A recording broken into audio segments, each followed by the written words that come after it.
Keena Ford and the Second Grade Mix-Up, Part 2. Saturday, August 28th, 8:30 a.m.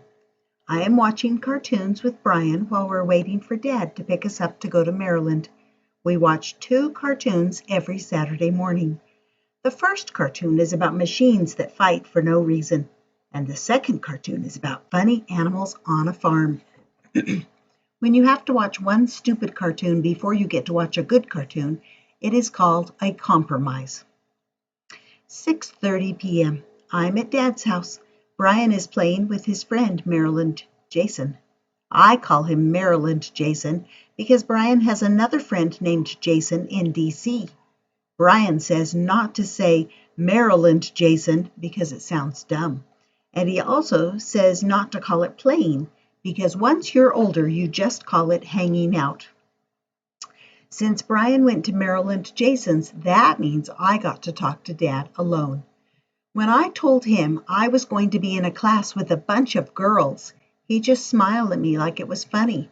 And I said, "It's not funny. How would you like to be covered in pink and drinking paper bag tea every day?" Then he looked at me like I was a little bit crazy, and he said maybe we should go out for coffee and talk about it. Going out for coffee with Dad is pretty much my favorite thing ever.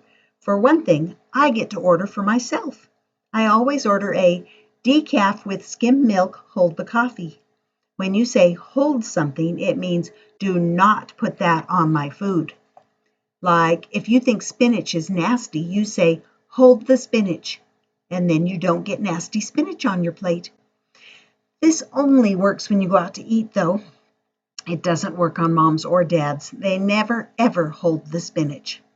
Anyway, I know that when I order a decaf with skim milk, hold the coffee, that means I'm not really drinking coffee. I am just drinking milk. But the coffee shop smells like coffee, and I get to drink out of a coffee mug, so I feel like a real grown-up. Dad and I like to have grown-up talks at the coffee shop. Sometimes we talk about how it can be a little bit hard for me to live in 2 different places.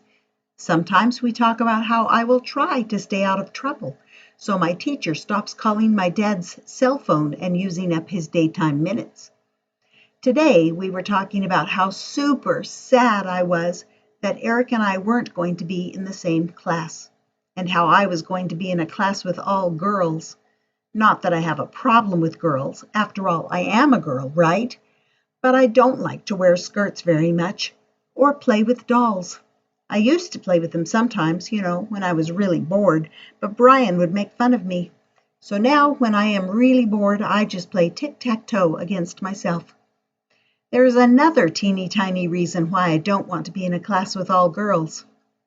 If all of the second grade girls are in one class, it means that Lenny Barry will be in my class for sure, and we don't exactly get along. I think it started when I might have taken her green crayon. Lenny got mad, and she didn't invite me to her birthday party. It was on a Saturday, and she invited all the other girls in our first grade class. So on Monday, they all came to school wearing these necklaces they got at Lenny's birthday party, and I felt really bad that I didn't have one. So I called her a bad, awful, horrible name. I called her the bad name 3 times in a row. That's how mad I was about that stupid necklace. And Lenny started to cry.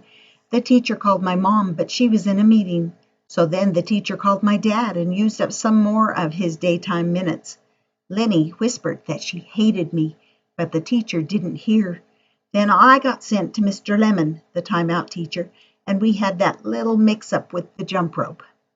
And that is why I can't be in the same class as Lenny Barry. While I was thinking about Lenny Barry, Dad asked, "Remember when you and Eric didn't speak for 3 days last year?" I said I remembered. We got in a great big fight because, well, I can't remember why. I remember being really mad, though. "I can't remember why we were fighting," I admitted. "It was probably because you were spending too much time together," Dad said. "Sometimes if you spend all of your time with one person, you start to fight about silly things. So maybe if you and Eric are in different classes, you'll be even better friends. kind of like how you and Mom don't yell at each other now that you live in Maryland?" I asked. Dad gave a tiny nod. Then he smiled, but he looked a little bit sad too.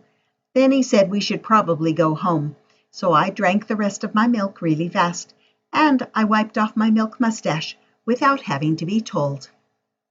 Stay tuned for part 3.